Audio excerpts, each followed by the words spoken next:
Authority to order. We do have a quorum. Thank you all for being here today. Any additions or alterations to the agenda? I have a motion to approve the agenda. Mr. Miller, second. Mr. Young. All in favor? Aye. Any opposed? Agenda is approved. Thank you. Minutes from our January 25th meeting are in the packets and run from page 2 through page 11. Any additions, corrections, or alterations to the minutes? Yes, Mr. Chairman, on page 8, the last paragraph, where you were talking about my question about the reserves account. I don't think that's quite what I said. What I said was that the possibility of examining the potential other type of more normal investment practices in our insurance, workers' compensation insurance reserves, which is really not the same as the reserves that we have in specific companies. This is a reserve that is specifically set up to support an insurance company for all intents and purposes. And whether that's separate enough to take it outside of the state requirement as to what you can invest in, I'm not quite sure, but I know somebody is doing some research on it. It seems to me that it's not the same kind of funds, and it might more likely relate to the type of investments that the state can make in the insurance investment fund. So if we change longer term to workers' compensation reserves, would that? Yes. Okay. I agree. That was the conversation. You were specific about workers' comp reserves. Oh, Mr. Chairman, can I just say one? On the committee reviewed the monthly financial report. Ridership was down. I just happened to see the next day that highway deaths has increased 6% over the period because of more people being and driving their cars on the highway. So. That's right. There was an article about that. Yeah. It's interesting, month to month, you're going to hear that this month we're up 4%, so we're bouncing a little bit. And I can tell you that nationally, ridership on bus systems is down somewhere between 5 and 8%. And vehicle miles of travel, after many years of decline, have started to creep back up, which coincides with more accidents and deaths. Right. Price of gas, exactly. Right. All right. With that correction on the reserves, any other additions or corrections or alterations? The motion to accept the minutes with that adjustment, correction. Ms. Figueroa, thank you. Second. Second. Ms. Lucier, thank you. All in favor? Aye. Any opposed? Minutes are carried. Thank you. We have 3 special recognitions today. First is Ed Morin, Albany bus operator, 20 years of service. Good job, Ed. Good job. Thank you. Congratulations. Yep. Sorry. After serving in the Air Force and earning his degrees from Hudson Valley Community College and Siena College, Ed Morin wanted a career in transportation. And thank you for serving our country. This year was, the year was 1997, and Ed was between jobs, so he looked to CDTA for an opportunity, and that opportunity came. Ed started out as a part-time help on Saturday and Sunday, quickly moved up to full-time in Star, and then moved to regular route service. And all of this happened within a 1-year period of time. Ed has been on regular route service ever since, currently drives Route 117, which connects Airport, Wolf Road, and Crossgates Mall areas. Tells us he couldn't be happier with his career choice. Ed says he looks at driving a bus as a hobby, something he really enjoys doing. And when you enjoy what you're doing, you'll never feel like it's a day at work. He says the best part about driving is meeting new and interesting people every day. He says his love of people and conversation is what makes the job so enjoyable for him. In his free time, he can be found with his family and at his church, where he is very active. We asked Ed what the next 20 years will bring, and he says that at least 10 of them will be spent here at CDTA. Ed says he wants to retire young enough so that he can have another chapter in his life and be healthy enough to enjoy that. Ed, thank you for your 20 years of service and for making the job look easy and having a good hobby. We appreciate your loyalty and commitment to CDTA. Congratulations.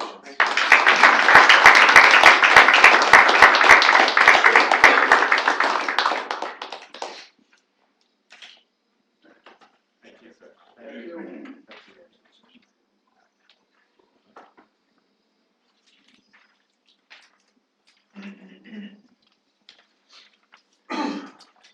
Next up, also with 20 years of service, is Albany bus operator Maurice Sutherland.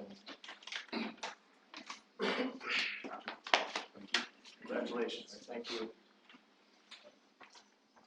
Maurice decided to take a chance with CDTA 20 years ago and hasn't looked back since. Before coming to CDTA, he was a cook, but decided he needed a change.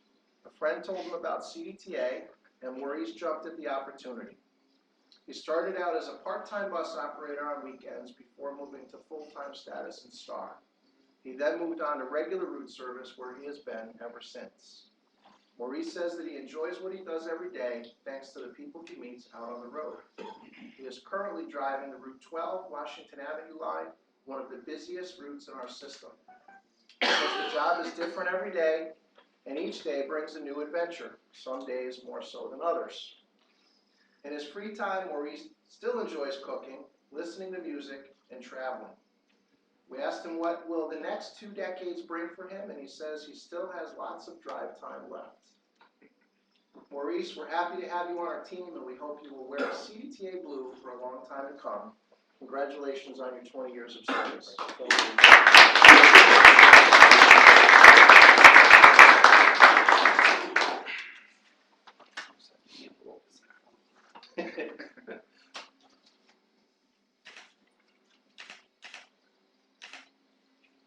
Thank you.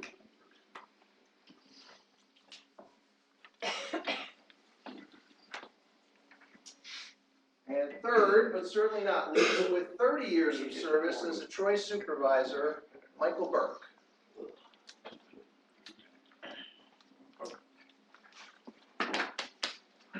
Congratulations. Thank you. Before joining CDTA, Mike worked at Garden Way in Troy for 7 years. Came to CDTA in search of a new environment and obviously found it because 30 years later, he's still making a difference. Mike worked as an operator in Saratoga and Troy for about 10 years before earning a promotion as a Troy supervisor in 1999.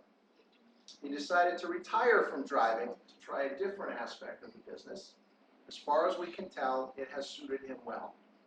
As a supervisor, he says he enjoys meeting different people and being involved in multiple areas of CDTA. We asked Mike why he decided to stay at CDTA all these years, and he tells us it's been a good fit for him and his family. In his life outside of CDTA, Mike and his wife have been married for 35 years and have 3 children, a daughter and 2 sons. Luckily for Mike, they all live locally, so he can spend time with the family's smallest additions. In his free time, you can find Mike playing with his 3-year-old grandson Landon and his 15-month-old granddaughter Olivia. He says he's looking forward to watching Landon start his T-ball career this summer. With 30 years of service, Mike is starting to think about life after CDTA and spending more time with his grandchildren. Mike, we appreciate your hard work and commitment to CDTA for these 30 years. Thank you.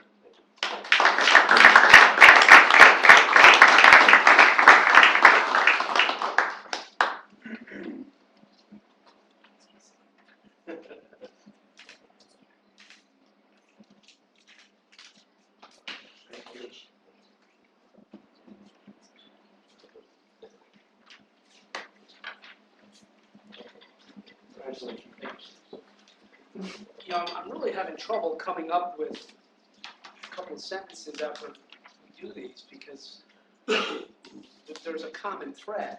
And I know this must sound monotonous, but you know, all you have to do is look at the way these 3 guys conduct themselves, hold themselves, and you know that they're a little different. It really, the cream rises to the top. And I know each of these guys pretty well.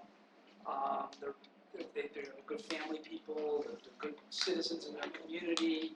It goes way beyond CDTA. So, when you find people that are good in their community, good citizens, they usually end up being good employees. And these three guys are as good as it gets. I'm really proud of them. They do a great job. Thank you.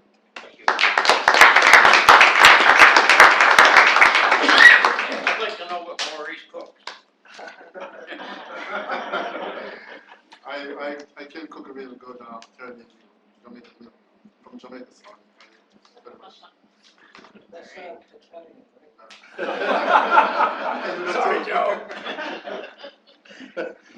Maybe we could have him put on lunch someday. Watch it, boys. All right, moving into committee reports. Performance Oversight Committee met on February 15th, and we have two consent agenda items today. First is for the award contract for bus shelters. CDTA, as you know, has a robust shelter maintenance and replacement program. We issued an invitation for bids in January of 2017 to provide pricing primarily for 3 sizes of shelters in predefined quantities. 2 bids were received from Brasco International, and Brasco International was the low bidder.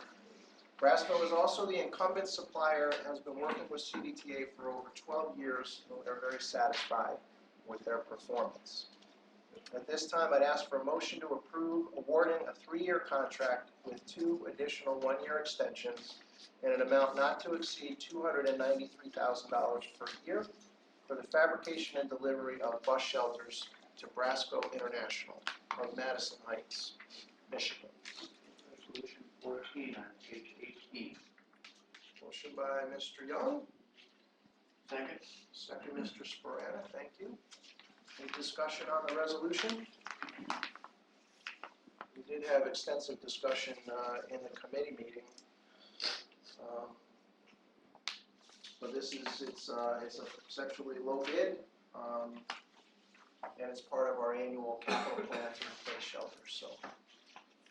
I think it was interesting to learn where some of this stuff is stored.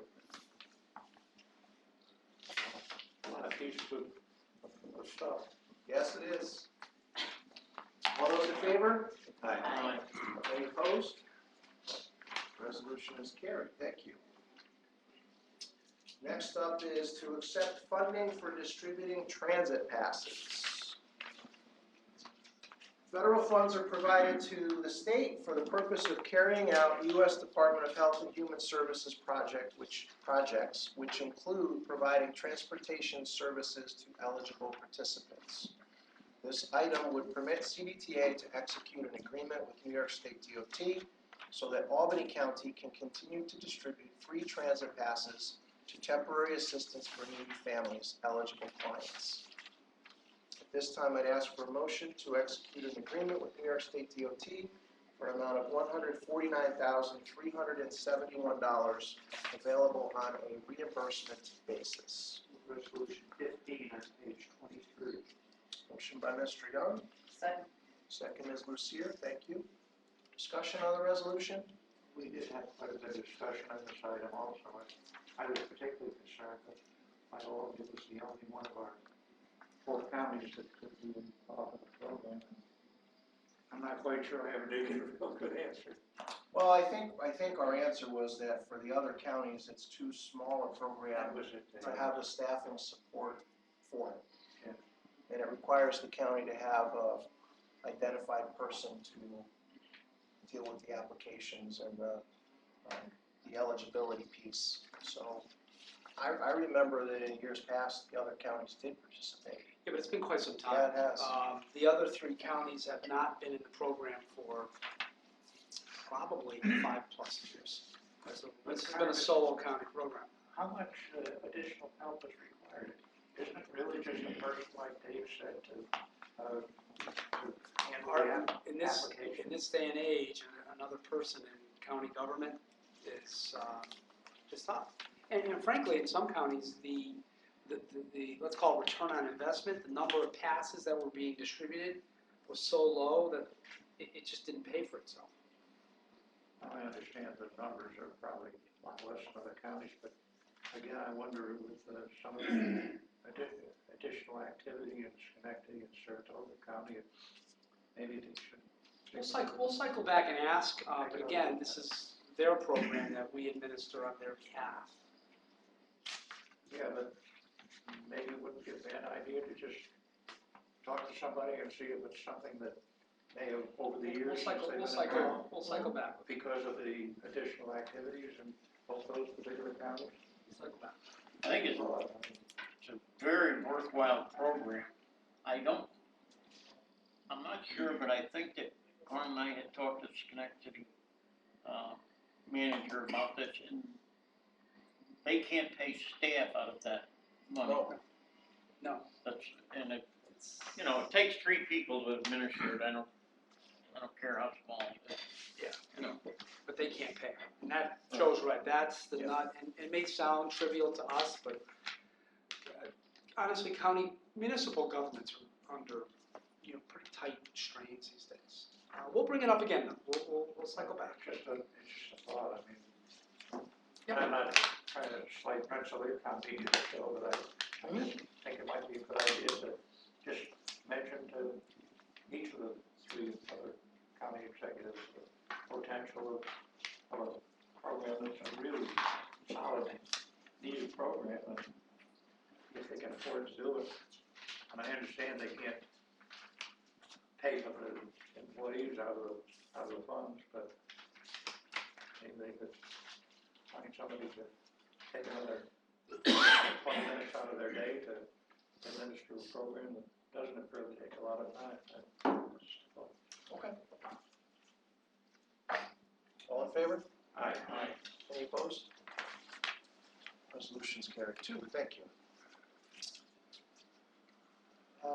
The Audit Committee received a report from Sarah Matrose, our internal auditor, regarding the Davis-Bacon Act. Essentially, what that is that CDTA must ensure that it's conducting business with our vendors who are operating in compliance with the Davis-Bacon Act as set forth by the United States and New York Departments of Law. The audit consisted of reviewing contracts and vendors with grant expenditures exceeding $2,000 for eligible work.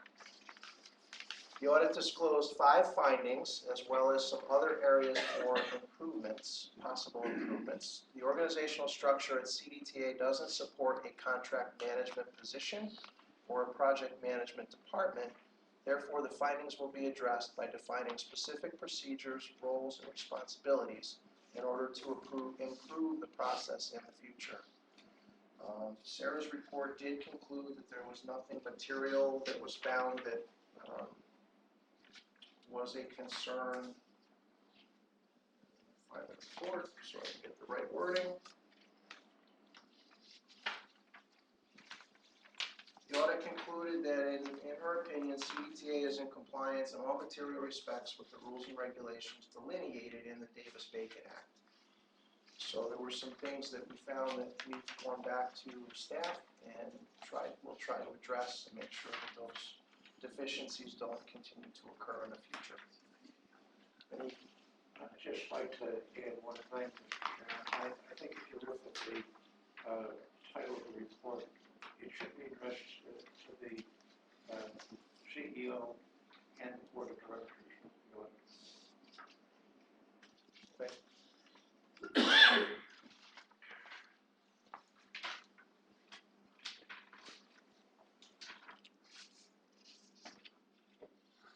I'm not sure I agree with that. Yeah, well, I mean, what's the purpose of the audit committee then, I guess?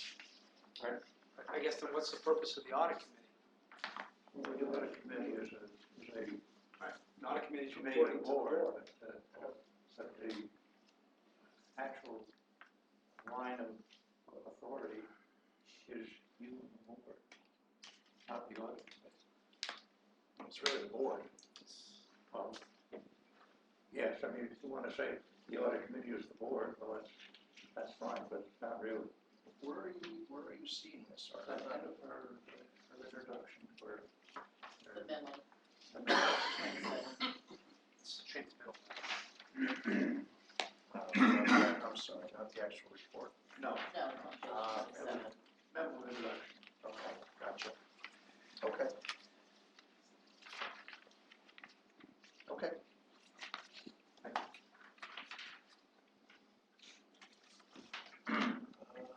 Investment committee, there was no report from the investment committee. Administrative discussion items, risk management and workers' compensation quarterly report. Amanda gave us an update on the adequacy of the risk management self-insurance account and the workers' compensation self-insurance accounts. And the committee determined that the accounts were adequate at this time. Amanda could provide details, but she's not here this week, so if anybody has any questions, we'll try to answer them from the committee meeting. Monthly management, monthly management financial report. Mortgage recording tax is under budget by 9% for the month, but is still exceeding projections by 7.6% for the year. Wages are over budget due to overtime, attendance bonuses, and a little bit of an elevated rate of absenteeism. Staff will be reviewing this further. Workers' compensation is also over budget due to two scheduled loss of use awards. Purchase transportation is under budget for the month because of fewer taxi trips. And as expected, utilities are now over budget during the winter months on a monthly basis. Maintenance services are over budget due to repairs, lift inspections, and a new snow contractor. We are in a satisfactory cash flow position at this time. Questions? I had one question on the mortgage recording tax. Maybe you can answer this. In the most recent several months, there's been a lot of new buildings going up in Schenectady. Has the Schenectady share of the mortgage recording tax reflected that? Schenectady receipts are up.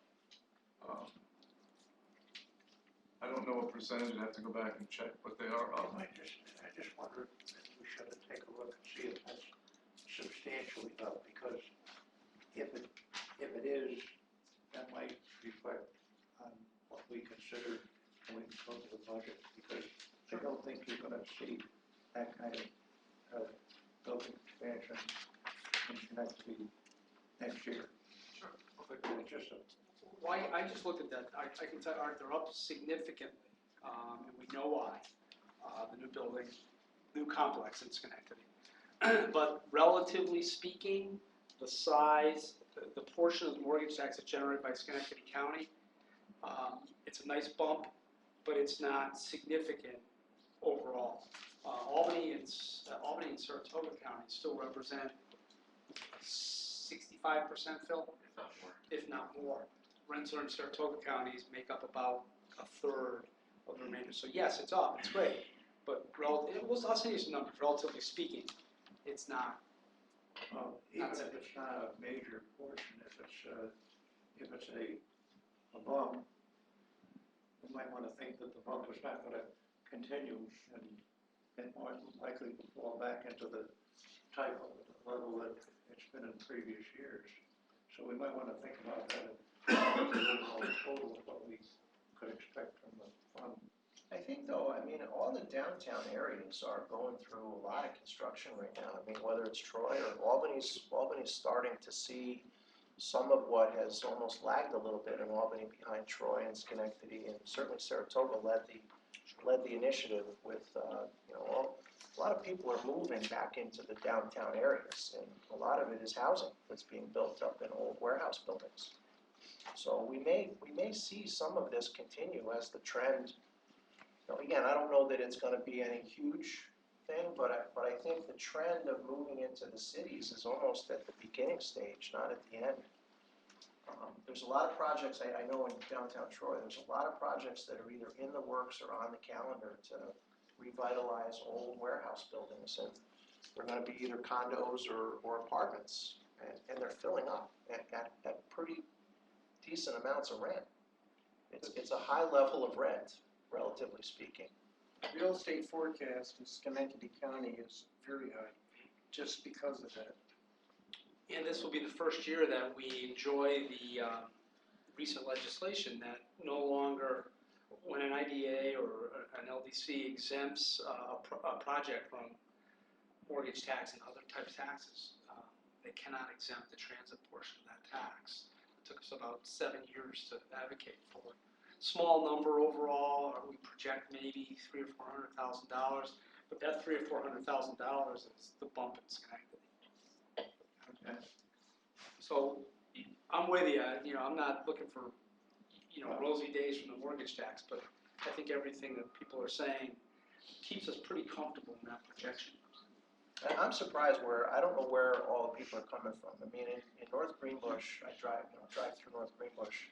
The size of the houses that are being built off of Blooming Grove Drive, as you get closer to Route 4, they're enormous. They are. And I don't know where people are, and they're expensive. I don't know where it's all coming from.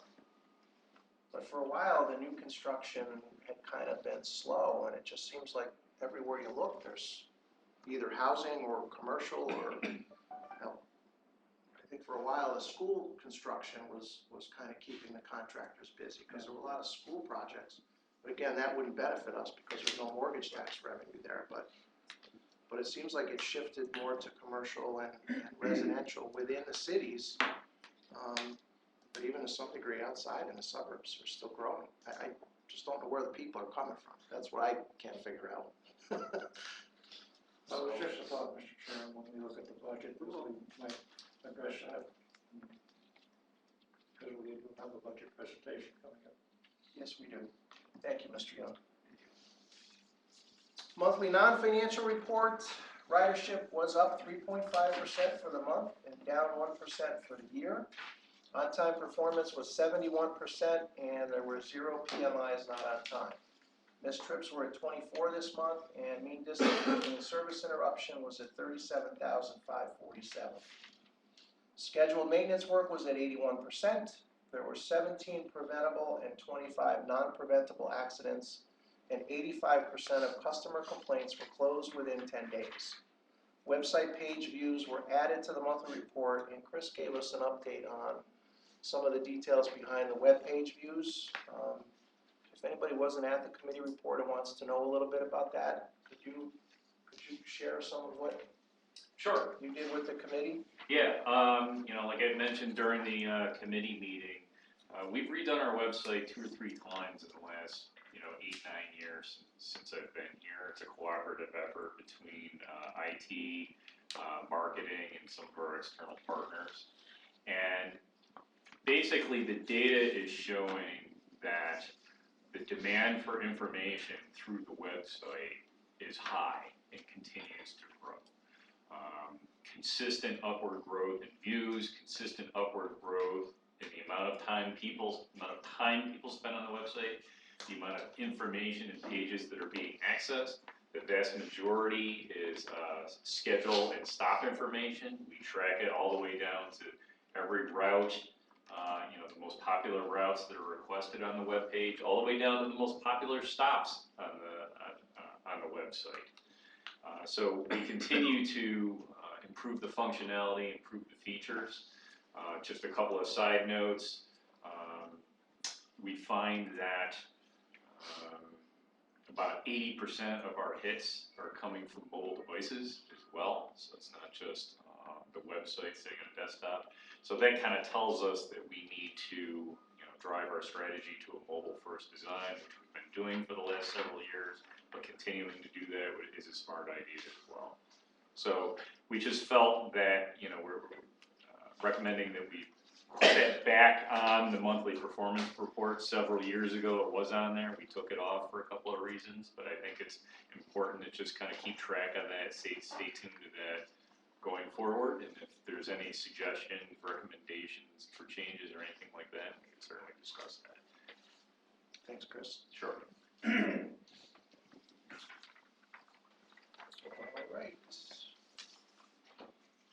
We had no items under the good of the order and no items scheduled for executive session. That concludes the Performance Oversight Committee report. Any questions? All right, moving into governance. Governance Committee met on Thursday, February 16th. Lisa Morello was here to provide an update to us on advocacy activities. She advised us that the governor was submitting that day his 30-day budget amendments, and the legislature is conducting joint budget hearings. Lisa and her team are engaging the legislature on behalf of CDTA and encouraging the NIPTA agenda as well, which seeks a 2% increase in operating assistance along with a $15 million increase in capital funds. That's the upstate pot, right? Conversations are happening with elected officials about the particular interests of CDTA. These focus areas are on CDTA's role in the economic development of the region, including Rivers Casino, nanotech, and expanding medical centers, all of which need more transit services. Lisa and her team are looking for more funding for CDTA specifically in order to meet these demands. Lisa is also talking about ways that CDTA can fulfill the state's contract for state employee transportation services. This would be an example of shared services that the governor has wanted to advance. Lisa advised that members of the Assembly and Senate are submitting letters to their leaders in the Senate and Assembly, encouraging support for requests that will be put into their one-house legislative bills. Mr. Young asked for an update on the Uncle Sam Transit Center, and Chris advised that we are waiting for the landlord to sign off on the lease, and that the landlord continues to look for accommodations that will enhance his property, which is causing delay in signing the lease. The next meeting of the committee is scheduled for March 23rd at 11:30 at 110 Watervliet Avenue. And that concludes the Governance Committee report. Questions? Comments? Thank you. Mr. Miller, Planning and Stakeholder Relations Committee reports. We met here on Thursday, February 16th at noon, following yours. Mike Collins provided an update on the development of the fiscal year 2018 budget. There are several decision points that remain to be addressed. They were discussed at length among the staff and committee members. We will likely keep the mortgage recording tax at $11 million, which we talked about earlier, which is the same as our current year, or the past 5 years to mortgage recording tax has averaged close to $10 million. Customer revenue is projected to be level at $17.7 million. This is based on the revenue trend for the past 3 years. We will likely use some of the budget surplus from this year to balance the budget. This will be one of the best actions taken in the budget process, or one of the last actions taken in the budget. It would be the best. Based on the state's 5-year capital program enacted last year, we intend to increase the use of federal maintenance dollars for operations from 62% to about 73%. State operating assistance is currently budgeted with no increase. We are working with our lobbyists and with NIPTA to ask the state legislature for a 2% increase to address common inflation.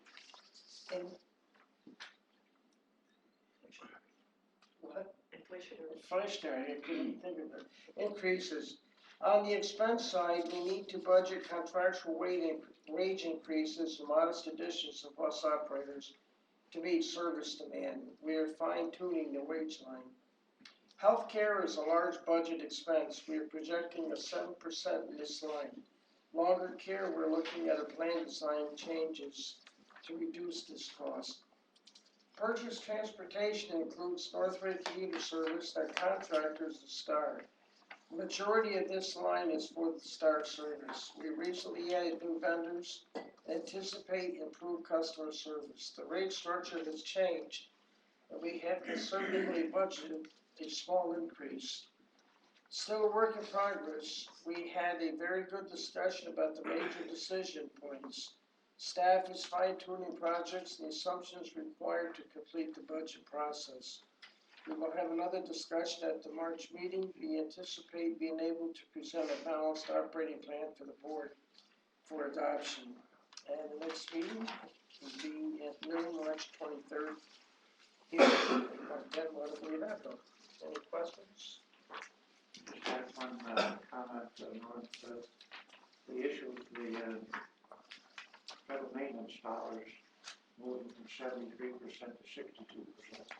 This has always been the part that has helped us sort of have a safety net for unexpected things that come up in the course of the year. I just think that 73% is kind of reaching a dangerous point of not really having that much additional funds to do things that we might come up with. Now, I know we talked about this, we talked about the increase basically reflecting the additional capital that we had been pretty good. But I still think we need to be careful about this particular item. I think our fellow state communities are more at 100%, and that is something that leaves them very little room to operate. I don't think they are. We polled them last year about where they were before we pursued the state on asking for capital money in lieu of operating assistance. And they were in a similar range to where some lower than us even. Oh, really? But I agree with your comments, and it's been a long-term concern of mine that every time we raise that percentage of the money that we're using to fund our operation, we're taking money out of the capital side. And I think we're doing it for the right reason this time, because we have a significant amount of new state capital money. The challenge for us will be to figure out a way when that capital money either goes away or is replaced with less as to how we get back to shifting. So I support, again, Mike and I and Carm have had these conversations. I personally support what we're proposing to do because of the state funding that was approved on a multi-year basis last year. But you're absolutely right, Mr. Young, and I share the concern long-term. Yeah, it's just, you get the feeling in the back of your neck, so to speak. And we're different than the other upstate properties. Dave's got the numbers down pat, what he reported to you. Most everybody has a relatively flat service line. Our line, service hours, has been on the increase for the past 7 or 8 years and continues, albeit small this year, to go up. So we're providing more service with, no matter how you slice it, limited resources.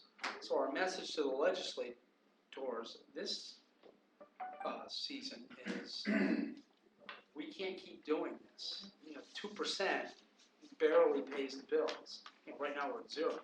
But a 2% increase in operating assistance, albeit nice, essentially just pays the bills. It doesn't pay for the additional service. And we're staring down the road at whether it be 2018 or 2019, of 2 new BRT lines coming ready to be deployed. I'm not sure anybody has the answer to that right this minute. So we still need to structurally change the state operating assistance pot. No, you're right about the BRT program, but we already knew that when we got to get the capital first. Well, we're getting the capital. We've been successful on that side of the ledger.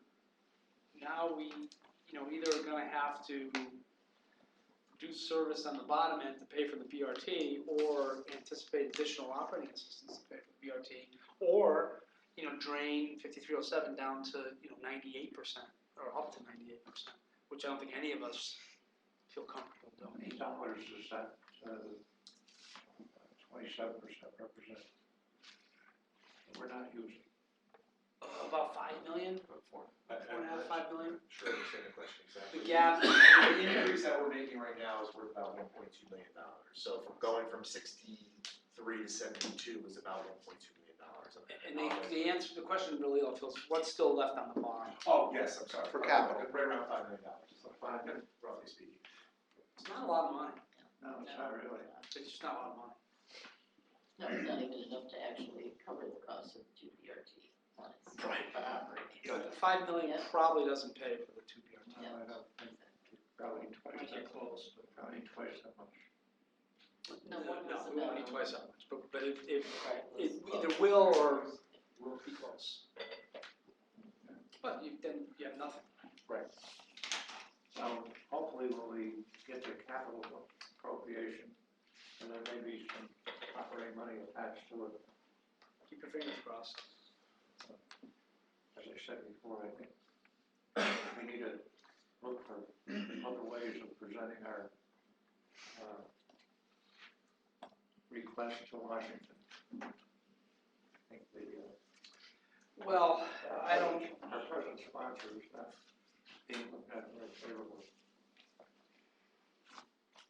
well, this is, you know, varied throughout my CEO report, kind of jumping ahead a little bit, but I'm not quite sure about Washington and CDTA requests in the grand scheme of things. But I am confident in what we're doing at the state level Yes. and focusing our attention on ourselves through our advocates. I think that will pay dividends. Does it pay enough dividends? Okay. Only time will tell.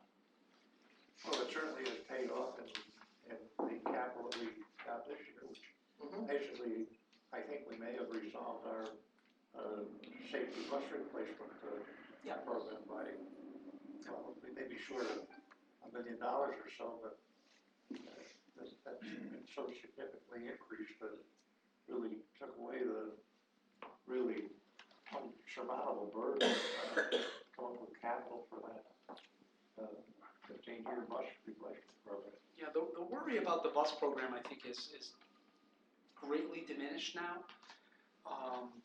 The problem is, and you know, you all know this, you've been through these budget presentations, we just have such limited ability to really expand. You know, when we look at 2 months of spikes, and it's, well, some overtime, bonus, the attendance bonuses, I mean, we've got to get out of that, but we really can't get out of that because our finances are really tight. And for an organization that's doing so well, you just can't let your foot off the gas on the operating side because it's razor tight. And Listen, I'm not looking for a budget that's got $5 million of play. Appreciate $1 million of play on 85. We have no room, none. So you're right. We'll be in DC in March, so we'll report back after the March meetings. thank you, Mr. Chairman. Mr. Miller, does that conclude your report? It does. Thank you.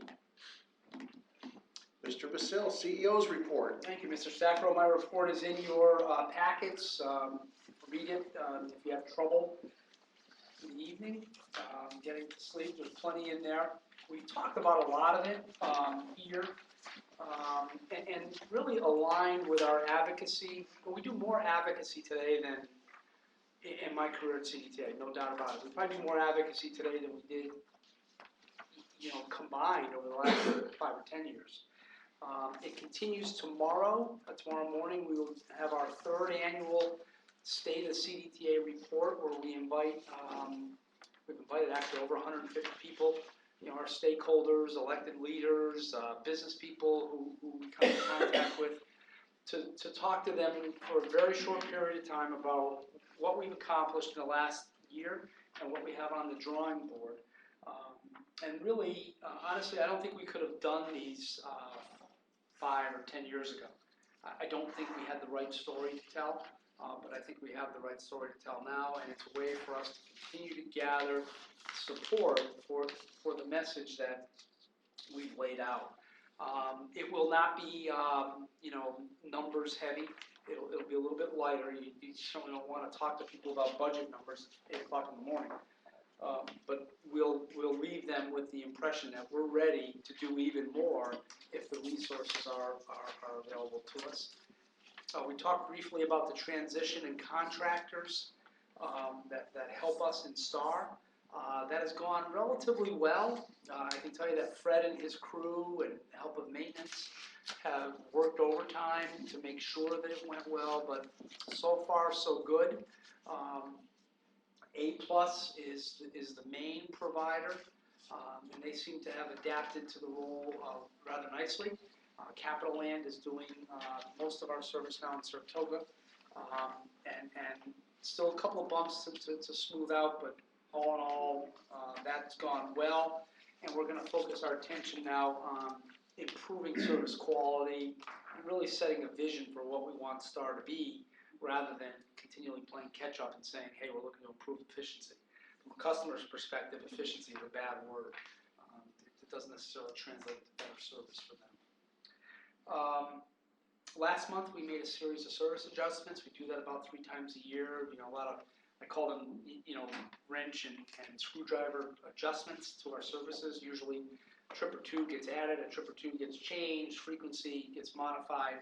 But we did that. Those were actually it was February, early February changes. And we talked about this. We now have 2 routes that run into Mohawk Harbor, aka Rivers Casino. So far, so good. Operationally, some problems, but we've worked through them. People are boarding those buses. We'll have some counts in a few weeks. We usually don't believe the first few weeks because there's a lot of noise in there. But we'll give you a full report on how we're doing at Rivers, who is our newest universal access partner. Continued advocacy over the next few weeks. I'll begin scheduling meetings with every mayor, county executive, town supervisor, county manager, you name it, in the region. I try to get out to the chief elected officials at least one time during the year. A lot of these people we see regularly in different places that we're at, but I might go the whole year without seeing town supervisor in Bethlehem, for example. Make it a point to get to their office, say hello, talk about what we're doing in their community. If anybody wants to tag along because you know the individual or you have a particular concern in that community, feel free. I'll send you the schedule. I've got 1 or 2 traveling buddies that make most of those meetings with me, and I do appreciate it. Last week I attended the APTA CEO conference. Mike and Chris attended the staff and participated in the staff track, and our chairman represented CDTA well and spoke at one of our sessions about sort of industry perspectives. It's kind of a neat gathering. It's unique to APTA. There's only 2 unique to APTA events. One is board member conference, which is basically just board members, and 2 CEOs, where it's just CEO and staff, save Dave Stackwell. I think you were the only. Jeff, the business member, was the only other besides me. Board member allowed.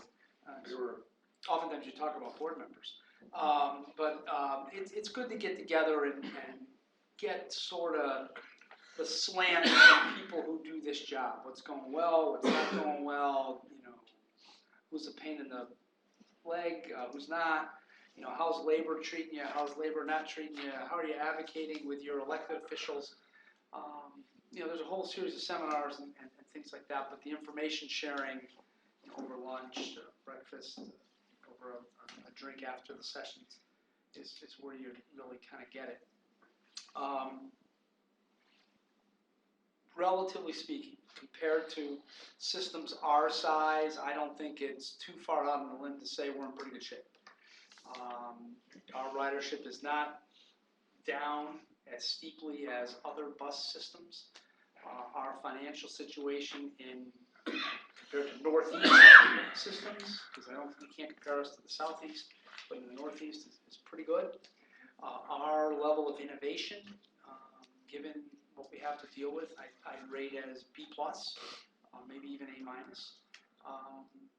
And I didn't hear any horror stories that we've had to handle.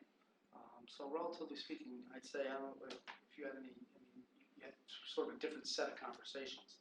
Yeah, no, I think, there's a positive feel in the industry, but at the same time, there's a little bit of uncertainty with the whole federal, whatever this initiative is gonna be for infrastructure and, where the president stands on transportation in general.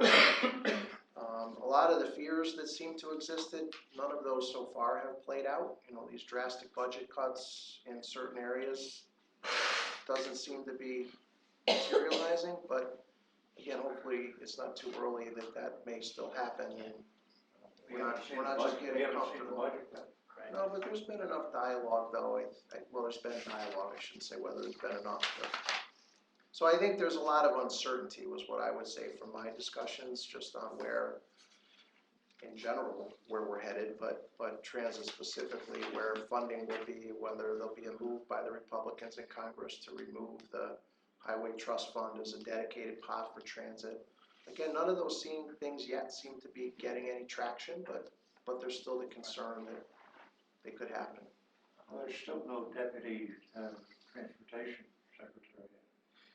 There's, That's part of it. there are no deputy any things right now. There are some, Yeah, very, very not in few. transportation. But again, I think Dave's right, everybody likes certainty, and people who do my job would like to know exactly how much we're gonna get, and when we're gonna get it, and how much it's gonna go up every year. And to take all the fun out of it. It takes all the fun out of it, you're right. So, we'll have our meetings in Washington, and I can tell you that we're also scheduling meetings one-on-one in a quieter session here in the home district with our congressional delegation. I've talked to Senator Schumer's staff several times, and at least with the senator right now, the staff is really the way to communicate with him, because obviously he's got a pretty full agenda. But they're listening, they understand our issues, and fill me a letter. I think you all know over the last few weeks, Mother Nature reminded us that we live in the Northeast, that don't get used to winters without snow, and we have them back to back in a 5-day period. It throws us off a bit. All you have to do is look at our ridership stats for those days. It pummels because people stay home. People who ride buses are the same as people who drive their cars. If it's bad, it's just staying home. But we were tested. And we tested our memories, but our operating departments, Fred and Lance, were fully staffed. Everybody worked. Everybody got the job done. We may have been late or delayed, but we didn't miss too much. Hats off to those guys and gals, the 3 people who are here, were right in the middle of it. They got it done as they always do. I've maintained for years, if you want to see the best in CDTA, come here when things aren't normal and you'll see the best performance. We sometimes get a little, like all of us do, sometimes the normal sunny day is just too easy for us to take. But great job by Fred, Lance, and the people.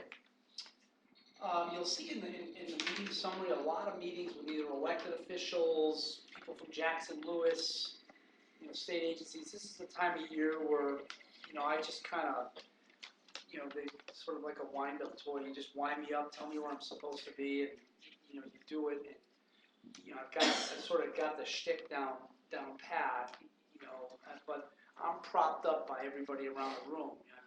I rely on Mike and Phil for numbers. I rely on Chris and Ross and the gang for, well, what is the direction here? Which way do we want to go? I feed off of what guys like John and Jamie tell me about universal access and things of that nature. We just translate that into our advocacy. So good job all around by those guys and gals to give us everything we need. But it's pretty much kind of a common theme. Most of these meetings are those type of meetings. But that's what we do, and this is a time of year where you've got to make your mark. We kind of modified that process over the last several years, bringing in advocacy groups to help us, tagging along with NIPTA where we need to, tagging along with APTA when it's appropriate, and so far so good. But you just don't know the results of your work for. Sometimes it takes a whole year for you to see the results it's tedious, but you kind of get used to it after a while. As I tell my wife, I just take 2 showers a day now. That's just an inside baseball joke. Denise knows it. We have no, thank you, Carmen. We have no executive session scheduled. We have nothing added under the good of the order. I have no announcements. We have upcoming meetings on March 29th, April 26th, and May 31st. Just as a parting comment, I would encourage anybody who can make the planning committee meeting in March to come. It is the meeting where we'll decide how we're gonna close a $2-point-some-odd million hole in our budget. 2.9, thank you. So if you can make it, it would be well worth your time, and we'd certainly appreciate everybody's input on that. And we will have an update in that committee meeting as well on workers' compensation initiatives from the Business Council.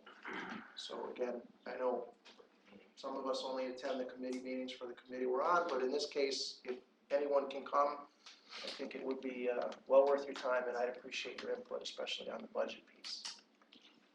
So, and Norm will be here, but he's gonna Skype in from Florida. We can make it happen, Norm. We can make it happen. I would like that, you mentioned that you, CEO people had a little, Ninth hole. what's wrong with these board people thing? I think it'd be nice to have an anonymous, no, really, we can't do any better unless we know what we're doing wrong. No, let me be straight here. Almost every one of the CEOs, there was probably 100, 100 a quarter. And everybody works for a board. And it's not the easiest thing in the world, because you've got 9 or 10 Unique personalities. Who come at things from a different sort of way. You know, I would label this, comparatively speaking, a relatively friendly board. There are some CEOs that are literally under fire monthly, weekly, daily. You know, there are things written in the paper about, you know, their relationship or lack of a relationship with their board. Politicians on their board. So many of them have politicians on their board. So, you know, you just kind of swap war stories. Honestly, I sit there and say, I don't have that. No, I don't have that. Yeah, I've got some unique personalities. It doesn't reflect very well on the board. Put it that way. Well, Art, it is what it is. Shouldn't be that much dissent amongst the board. Well, it is though when they get elected based on an agenda. Yeah, That's right. where, So that's where it gets to be tricky. And I think it is mostly with the elected folks. Very If they get elected by, you know, whatever their district is, puts them there, and they're campaigning against somebody else to win a seat, so. Right. Some of it does become political even within the board if they're elected board seats. Right. You know, we're appointed, so. Standing on the board. The goal is that the organization. That's right. Correct, That's right. to get reelected. So the CEO is in the in that case, the CEO ends up being in the middle of that agenda. Your agenda versus your agenda, and he or she has to navigate that. Very difficult. I know some of you, Art, I know you will find this interesting. You'll probably tell me I'm crazy. But I must tell you that a lot of the Doug Eady training kind of rears itself. And I don't subscribe to everything that Doug says and says we ought to do. But its basic principles, I think if you could take a page out of it and use it on this whole concept of governance, works. And you know, sometimes I fall behind on, you know, contact and keeping us all together, and you know, I kind of recover a little bit, and we kind of go up and down. But in general, I think that the committee structure that we have helps us.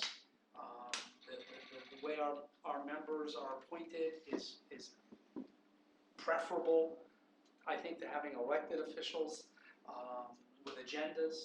And somehow you guys all and gals all walk into the room and say it's for the good of CDTA, not for the good of Saratoga County or Rensselaer County or Albany County or whatever, and we kind of coalesce around that common theme. That's just not the case everywhere.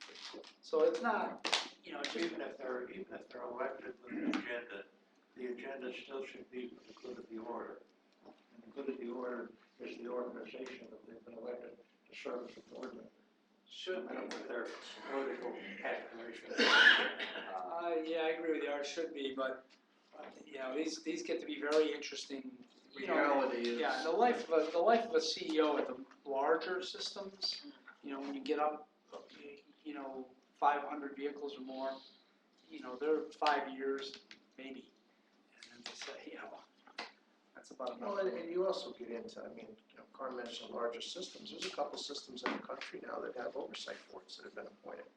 Washington is one, Boston is another, where, you know, the board that was there was deemed to not be doing their job, and because of the level of problems in the systems, whether they were financial or in Washington's case, it's repeated accidents with subway cars, you know, the federal government appointed body to run the Washington system basically until it gets back on track. So it's all, when Carm says it's just all those different makeups of boards. You know, we know where we come from, and we generally are all on the same page, even though we may represent a specific county. We do represent the region when we come to this board, for the most part. I mean, every now and then a local issue will come to the surface, but they've never been divisive, and they've never been anything that we haven't been able to get. Represent Yeah. CDTA. Correct. So all in all, I'm a pretty good guy. Well, I wouldn't go that far. No. Yeah, I'd have to think about that. Cut it. Listen, I also get a publication that some of us get, you know, I get it every morning, and it's a sort of a compilation of news stories from around the country on this industry. And it's just amazing, some of the issues that CEO and boards end up in. So, yeah, I'd give you a relatively good grade. People are people. Yeah, and it's also on the CEO too. You know, I want to make sure. Same drug that. You've got to. Some CEOs, I mean, I sit around and listen to them. You know, I don't know how they survive because they don't seem to have that personality that engages people. But you know, teach his own. 50% of it is me. 50% of it is the board. We have to work together. I think we do a relatively good job.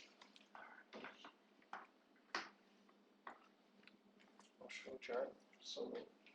I just have one last thing. I could not make the meeting tomorrow morning, I'm sorry. That's okay. I knew you. I'll second. Thank you.